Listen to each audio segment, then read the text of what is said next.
श्री सीतारामचंद्राभ्यां नमः। श्रीमद् वाल्मीकि रामायण बालकांडम चतुर्दशा सर्गा श्लोक 13 से 24 तक।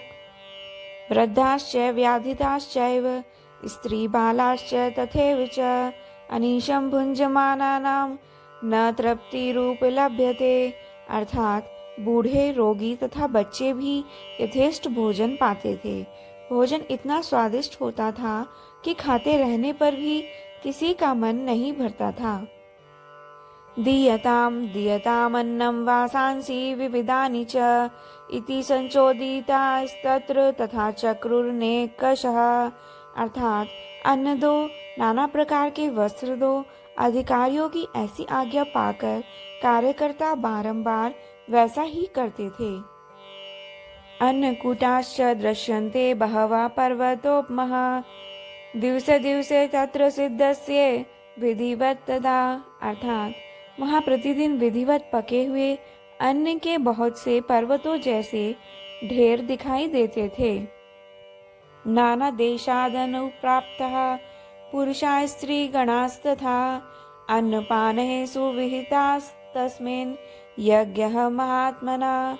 अर्थात महामनस्वी राजा दशरथ के उस यज्ञ में नाना देशों से आए हुए स्त्री पुरुष अन्नपान द्वारा भली भांति तृप्त किए गए थे।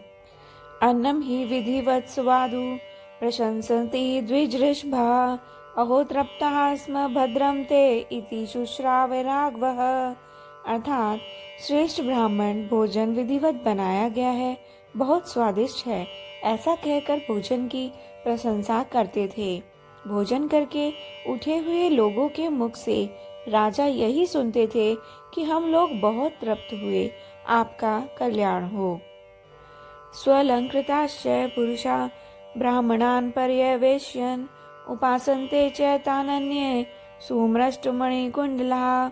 अर्थात वस्त्र आभूषणों से अलंकृत हुए पुरुष ब्राह्मणों को भोजन परोसते थे और उन लोगों की जो दूसरे लोग सहायता करते थे उन्होंने भी विशुद्ध मणिमय कुंडल धारण कर रखे थे।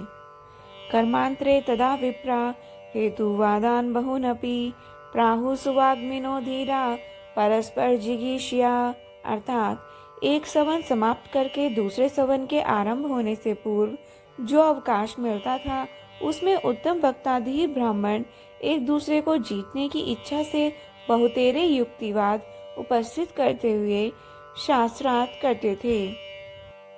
दिवसे दिवसे तत्र संस्त्रे कुशला द्विजः सर्वकर्माणि चक्रुस्ते यथाशास्त्रं प्रचोदितः।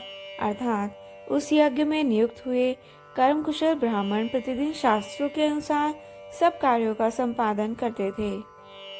ना षडंग विद्रासीन्ना व्रतो ना बहुश्रुतः सदस्यास्तस्य वैराग्यो ना वाद कुशलो द्विजः।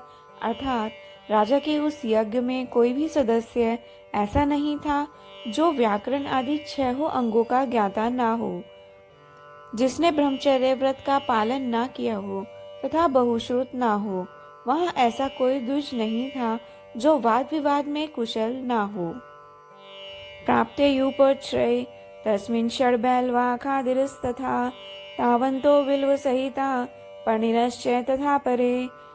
अर्थात जब यूप खड़ा करने का समय आया तब बेल की लकड़ी के 6 यूप गाड़े गए, उतने ही खैर के यूप किए गए तथा पलाश के भी उतने ही यूप थे जो बिल्व निर्मित यूपों के साथ खड़े किए गए थे। श्लेष्मात्कम्यो दिष्टो देवदारुयस्तथा द्वावेव तत्र विहितौ बाहुव्यस्त परिग्रहो। अर्थात बहेड़े के वृक्ष का यूप अश्वमेध यज्ञ के लिए विहित है। देवदारू के बने हुए यूप का भी विधान है, परंतु उसकी संख्या न 1 है न 6। देवदारू के 2 ही यूप विहित हैं। दोनों बाहें फैलाकर जितनी दूरी होती है उतनी ही दूरी पर वे दोनों व्यवस्थित किए गए थे। कारितः सर्व एवैते शास्त्रज्ञैर् यज्ञ को विदये शोभार्थम तस्य यज्ञस्य कांचनालंकृता भवन।